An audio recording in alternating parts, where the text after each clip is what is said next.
Hello दोस्तों, नमस्कार। Target with Ashoka channel में मैं आपका स्वागत करता हूं। टीजीटी हिंदी की तैयारी आपको हमारे इस चैनल के माध्यम टारगेट विथ अशोका के माध्यम से कराई जा रही है। आप सभी लोग जुड़े भी हैं। जो भी हमारे भाई बहन टीजीटी हिंदी की तैयारी करना चाहते हैं, आप इस चैनल को सब्सक्राइब कर लीजिए। कमेंट के माध्यम से हमें बता दीजिए। हम आपको जो भी हेल्प हो सकती है, वीडियोज़ के माध्यम से, नोट्स के माध्यम से हम आपकी मदद करेंगे। टीजीटी हिंदी की तैयारी में हम आपके साथ हैं। पूरी, अगर कहूँ तो पूरी श्रृंखला की तैयारी आपको टीजीटी हिंदी के माध्यम, जो भी रचनाएं हो सकती हैं, जो भी इसकी तैयारी हो सकती है, जो भी इसके तैयारी के जो पहलू होते हैं, पूरी तैयारी हम आपको अपने इस चैनल के माध्यम से करवा रहे हैं। तो चैनल को लाइक कर लीजिए, सब्सक्राइब कर लीजिए, कमेंट के भी के माध्यम से हमें बता दीजिए। हमारे जो भी स्टूडेंट्स हैं, जो भी भाई बहन हमसे जुड़े हुए हैं, उनको बहुत बहुत धन्यवाद देता हूं। वे हमको सकारात्मक कमेंट के माध्यम से सूचित भी करते हैं। तो आइए, आज हम कुछ महत्वपूर्ण प्रश्नों की श्रृंखला लेकर आए हैं और इसमें प्रत्येक प्रश्न से मैं आपको बताता हूं कि उससे रिलेटेड जो भी प्रश्न हो सकते हैं, मैं 15 से 20 प्रश्न कराता हूँ। लेकिन उन 15-20 प्रश्नों से ही आपको समझिए कि 50 तक प्रश्न आपके कंप्लीट हो जाते हैं। तो इसी तरीके से आज फिर से 15-20 प्रश्नों को हम हल करेंगे। प्रत्येक प्रश्न से जुड़े हुए जो भी डिस्क्रिप्शन हो सकते हैं, हम आपको बता रहे हैं। आप उसको ध्यान दीजिए। नोट्स बना सकते हैं, नोट्स बनाइए, या तो आप वीडियोज़ को 3 से 4 बार देखिए, आपको पूरा तैयार हो जाएगा प्रश्न।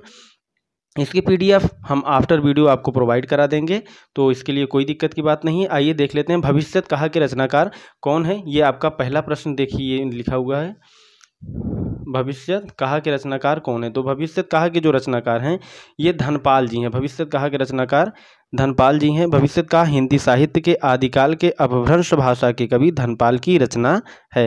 ये हिंदी साहित्य के आदिकाल के अपभ्रंश भाषा के कवि हैं। और पौमचर्यु, रिठड़ेमीचर्यु, नागकुमारचर्यु अपभ्रंश भाषा के कवि स्वयंभू की रचनाएं हैं। अगर महापुराण की बात करें तो ये पुष्पदंत की रचना है। दोहा कोश सिद्ध योगी सरहपा की रचना है। और आपको बता दें कि जो सरहपाद हैं, इन्हीं को राहुल सांकृत्यायन ने हिंदी का पहला कवि माना है। पृथ्वीराज रासो आपको पता ही है कि ये महाकाव्य है और ये चंद्रबरदाई जी के द्वारा लिखा गया है। विद्यापति ने कुल कितने ग्रंथों की रचना की है, तो हम आपको बता दें कि विद्यापति ने कुल 16 ग्रंथों की रचना की है। कितने ग्रंथों की रचना की है? कुल 16 ग्रंथों की रचना की है। ये बंगाल के शासक शिव सिंह के आश्रम में रहते थे और इन्हें मैथिली कोकिल भी कहा जाता है। इनकी प्रमुख रचनाएं आपको पता है, कीर्तिलता तथा कीर्ति पताका हैं। देखिए, श्रृंगार काव्य है बीसल देव रासो। बीसल देव रासो जो है, इसके बारे में हम आपको बता दें, आदिकालीन साहित्य में प्रणीत वीर गाथा काल के अंतर्गत रखी गई रचना में बीसल देव रासो प्रेम और श्रृंगार का एक काव्य है। जबकि अगर प्रबाल रासों की बात करें तो वीरता और उत्साह से परिपूर्ण यह रचना है। जयमंग चंद्रिका जो है मधुकर कवि द्वारा प्रणीत आश्रयदाता का स्तुतिपरक काव्य होता है। और पृथ्वीराज रासो चंद्रबरदाई द्वारा लिखित प्रबंध एक काव्य है। मैथिली बोली के लोकप्रिय कवि हैं। मैंने आपको पहले ही बता दिया है कि मैथिली बोली के लोकप्रिय जो कवियों में जो गणना की जाती है, वो हैं हमारे विद्यापति जी। आदिकाल में विद्यापति जैसे श्रृंगारी कवि भी हुए जिन्होंने मैथिली भाषा में पदावली की रचना की है। वे मिथिला के राजा शिव सिंह के दरबारी कवि थे। विद्यापति को मैथिली कोकिल, अभिनय जयदेव, कवि शेखर के नामों से भी जाना जाता है। देखिए, पुष्पदंत की रचनाएं कौन कौन होती हैं, 2-3 ऑप्शन दे दिए जाते हैं, उसमें आपको पहचानना रहता है। या तो पूछ लेता है इसमें कौन सी है, या तो पूछ लेता है इसमें कौन सी नहीं है। तो देखिए, पुष्पदंत की जो रचनाएं हैं, महापुराण, जयकुमार चरियु एवं जसहर चरियु पुष्पदंत की रचनाएं हैं। तो इस तरीके से आपको ये चीज़ ध्यान देना है। प्रश्न कैसे पूछा था? सरहपा का संबंध निम्न में से किससे है? अगर हम बात करें तो सरहपा का जो संबंध है निम्न में से किससे है, तो वो सिद्ध साहित्य से है। किस साहित्य से है? सिद्ध साहित्य से। आइए बताते हैं एक्सप्लेनेशन के माध्यम से। आदिकालीन कवि सरहपा का जो संबंध है वो सिद्ध साहित्य से है, क्योंकि सरहपा को राहुल सांकृत्यायन ने हिंदी का प्रथम कवि स्वीकार किया है। रासो साहित्य से चंद्रबरदाई, जगनीक, नरपतनाल आदि रचनाकार संबंधित हैं। नाथ साहित्य से गोरखनाथ, चरपटनाथ, चौरंगीनाथ आदि कवि संबंधित हैं। तथा जैन साहित्य से शालिभद्र सूरी, जिनदत्त सूरी, आचार्य देवसेन, आसुगु, विजय सेन सूरी आदि संबंधित हैं। मैंने आपको बता दिया इस एक्सप्लेनेशन इस प्रश्न के माध्यम से कि सरहपा का संबंध किससे है? सिद्ध साहित्य। इनसे रिलेटेड जो भी जिस साहित्य से संबंधित है मैंने आपको बता दिया। निम्न में से कौन शिलांकृति है? शिलांकित कृति कौन सी इसमें पूछ रहे हैं कि, तो निम्न में से कौन शिलांकित कृति है? यानी राउरवेल जो था आपका, ये ग्रंथ जो है ये शिलाकृति है। इसके रचयिता रोडा कवि हैं। यह 10वीं शताब्दी में रचित गद्य पद्य मिश्रित चंपू काव्य है।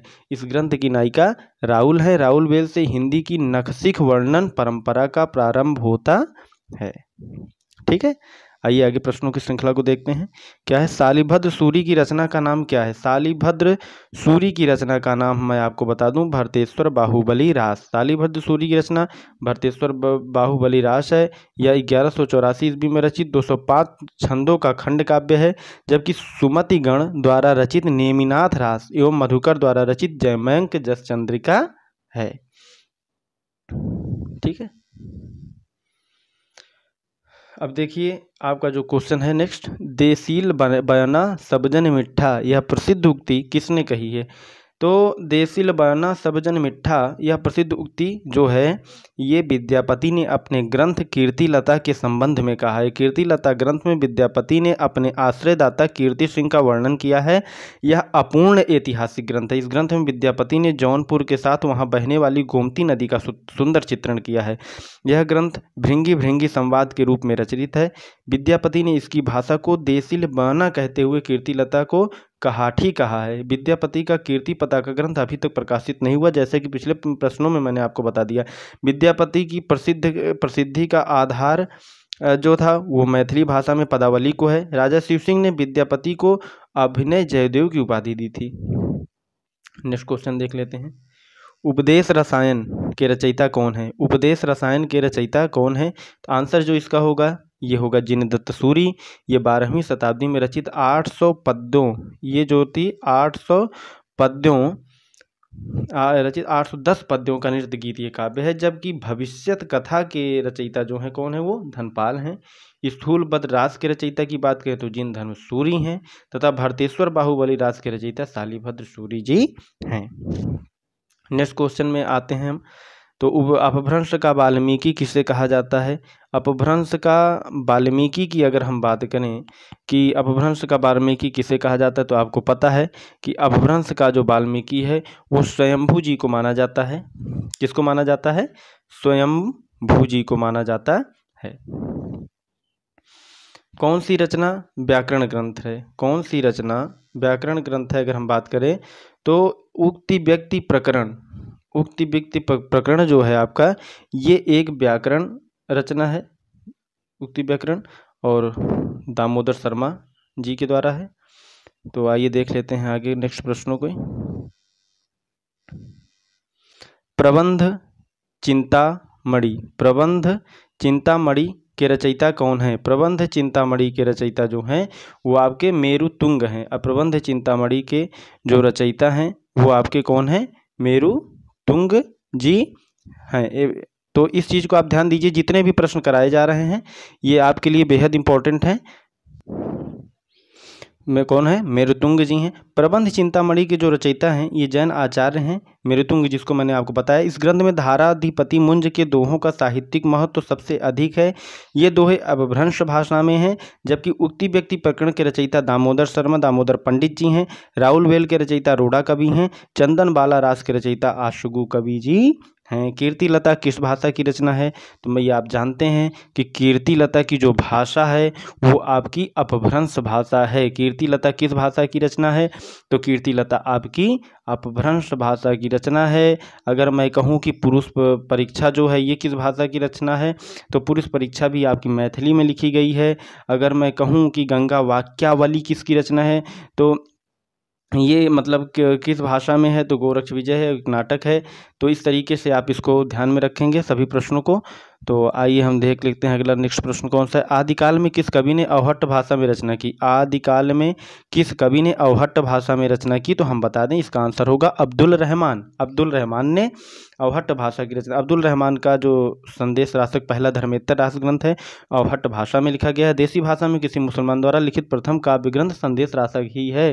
संदेश रासक एक खंड काव्य है जिसमें विक्रमपुर की एक योगिनी की विरह की कथा का वर्णन है। यह एक विरह काव्य है जिसका रचनाकाल 12वीं शताब्दी का उत्तरार्ध जो था और 13वीं शताब्दी का प्रारंभ माना जाता है। जबकि मंझन एवं कुतुबन की भाषा अवधी है। जबकि मंझन एवं कुतुबन की भाषा क्या है? अवधी है। अमीर खुसरो की भाषा खड़ी बोली हिंदवी थी। अब देखिए अगला प्रश्न कौन सा है। आदिकाल को अन्य किस नाम से जाना जाता है? आप जानते हैं कि आदिकाल को अन्य किस नाम से जाना जाता है? आदिकाल को वीर गाथा काल के नाम से जाना जाता है। और आदिकाल को वीर गाथा काल के नाम से भी जाना जाता है। विभिन्न विद्वानों ने आदिकाल का जो नामकरण किया था मैं आपको बता दूं।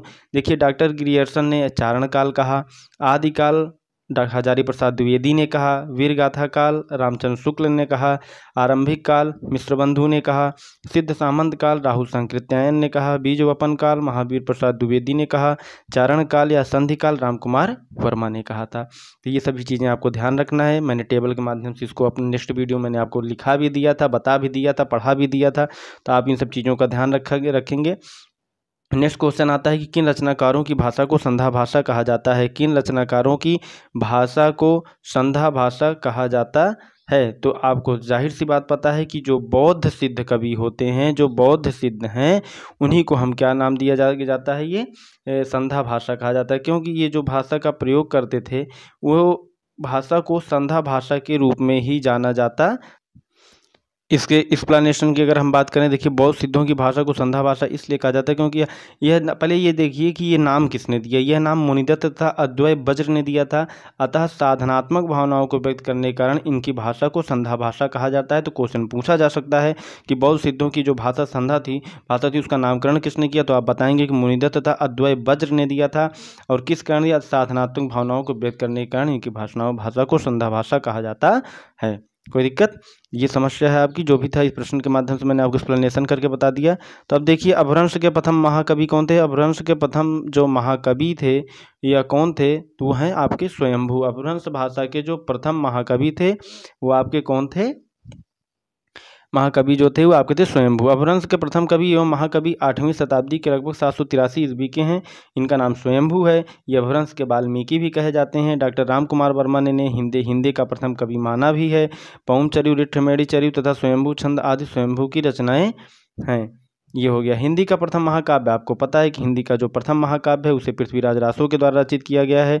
तो पृथ्वीराज रासो जो है हिंदी का प्रथम महाकाव्य माना जाता है। इसके तथा प्रथम जो महाकवि हैं वो चंद्रबरदाई को माना गया है। पृथ्वीराज रासो में 69 समय जिसे सर्ग या अध्याय भी कहा जाता है। सर्वप्रथम डॉक्टर बूलर ने इन्हें अप्रमाणिक घोषित किया है। देखिए, पृथ्वीराज विजय एक ग्रंथ था। इसके जो ग्रंथकार थे वो जयानक भट्ट थे। रामचरितमानस का जो प्रकाशन वर्ष है वो 1574 ईस्वी है। ग्रंथकार जो थे, इसके रचनाकार जो थे गोस्वामी तुलसीदास जी थे। पद्मावत की बात करें तो 1540 ईस्वी में मलिक मोहम्मद जायसी जी ने इसकी रचना की थी। एक प्रश्न कभी कभी पूछ लेता है, इसमें नहीं है लेकिन मैं आपको एक्स्ट्रा बता रहा हूँ कि 12 बरस लोग कुकुर जीवन और 13 लोग जिए सियार बरस 18 छत्री जीवन आगे जीवन को धिक्कार। ये पंक्तियाँ किस रासो काव्य की हैं? तो ये मैं बता दूं कि जो है ये परमाल रासो की रचनाएं हैं। आलाखंड के नाम से भी इसे जाना जाता है और इसके रचनाकार जगनिक जी हैं। कुछ प्रश्न ऐसे हैं जिसको मैं टेबल के माध्यम से लास्ट इसके ये आदिकाल का जो लास्ट वीडियो होगा उसमें टेबल के माध्यम से करके मैं आपको पूरा समझाता हूं। जितने भी बड़े प्रश्न होते हैं टेबल के माध्यम से आसानी हो जाती है समझने में। बाकी जिन प्रश्नों को एक्सप्लेनेशन के माध्यम से समझाया जा सकता है उन प्रश्नों को मैं एक्सप्लेनेशन करके समझा देता हूँ। बाकी जो प्रश्न बचते हैं उनको मैं आपको एक टेबल बना के लास्ट वीडियो को उस पार्ट के आपको दे देता हूँ और उस टेबल के माध्यम से आप उसको समझेंगे तो और आसानी हो जाएगी। आज यही थे 15 से 20 प्रश्न। हम नेक्स्ट वीडियो में आपको लेके आते हैं और उसको एक्सप्लेनेशन के साथ आपको फिर हल करा देंगे। इस प्रश्न जो भी मैंने आपको हल कराया इसका एक्सप्लेनेशन आप ध्यान से सुनिएगा। वीडियो को 1 से 2 बार देख लें। इसकी जो PDF है मैं आपको अभी ग्रुप में प्रोवाइड करा दूंगा। आप उस PDF के माध्यम से और इसको आप कंपैरिजन करके दोनों का अध्ययन कर लीजिएगा। इतने प्रश्न आपको अच्छे से आने चाहिए। इस प्रश्न संबंधी जो भी प्रश्न बनता है ताकि आप उसको अच्छे ढंग से कर पाइए। ऐसे ही चैनल पर बने रहिए। चैनल को लाइक कर लीजिए, सब्सक्राइब कर लीजिए। कमेंट के माध्यम से हमें अवश्य आप बताते रहें, उससे प्रोत्साहन मिलता है। वीडियो आपको कैसे लगा इसे आप अवश्य बताएं। एक्सप्लेनेशन कैसे लगा इसको भी बताएं, क्योंकि इसका हमारा सिर्फ एक उद्देश्य है कि हम आपको जो भी जानकारी दें आप उसको डीपली समझ लें, अच्छे से समझ लें। उससे रिलेटेड जो भी प्रश्न बन सकते हैं उसको मैं आपको समझा दूँ। आपके और जो भी दिक्कतें हैं आप हमको शेयर कर सकते हैं, कमेंट कर सकते हैं। और ये चैनल आपका खुद का है, इसमें सहयोग करिए। जो भी कमियाँ होती हैं आप सुझाव दीजिए, उन पर ध्यान दिया जाएगा। और फिर मिलते हैं नेक्स्ट वीडियो में। तब तक के लिए नमस्कार। जय हिंद, जय भारत।